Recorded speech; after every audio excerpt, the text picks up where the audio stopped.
And God is instituting a covenant with a man. He puts in parameters. He brings variables on board. And he says to the man, A, B, C, D, you should not touch it. B, C, A, B, C, D, don't touch it. He said J, K, F, whatever that is, you can touch.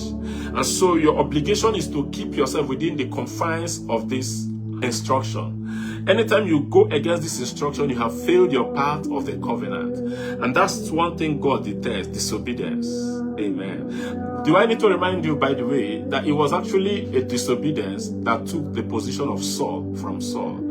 And again, you need to understand that it was not God who refused Saul. It was a man called the prophet Samuel. He was the one who declared the position of Saul vacant. God didn't. But why did he do that? He said because he understood God. So he stood in the place of God and he said to a man, look, you need to obey God than do sacrifice. He was saying that, look, sacrifice is not as important as obedience, because obedience is keeping to the covenant, to the realities of the covenant, to the rudiments of the covenant, to the pillars of the covenant. Anytime a covenant is made, one thing you must see is that you need to be obedient to fulfill these obligations to the letter.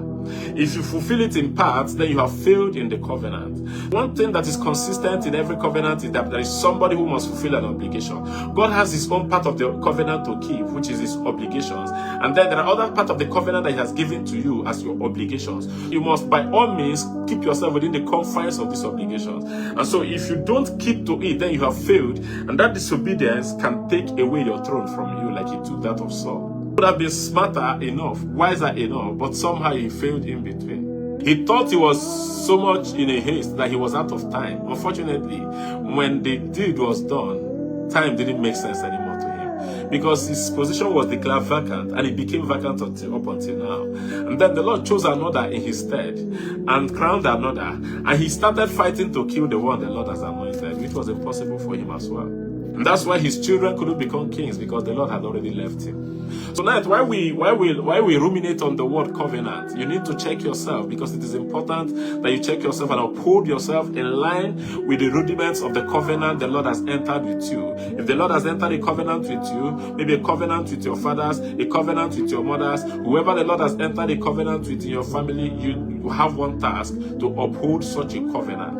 Amen. Because if you need the Lord to move in your behalf, then by all means you must learn to do that which the Lord has said. He said, for obedience is better than sacrifice. You must understand this. The Lord does not care his sacrifice so much. Even last week we were discussing sacrifice on this platform. Tonight we're going to be touching it a little bit, because there's a place where it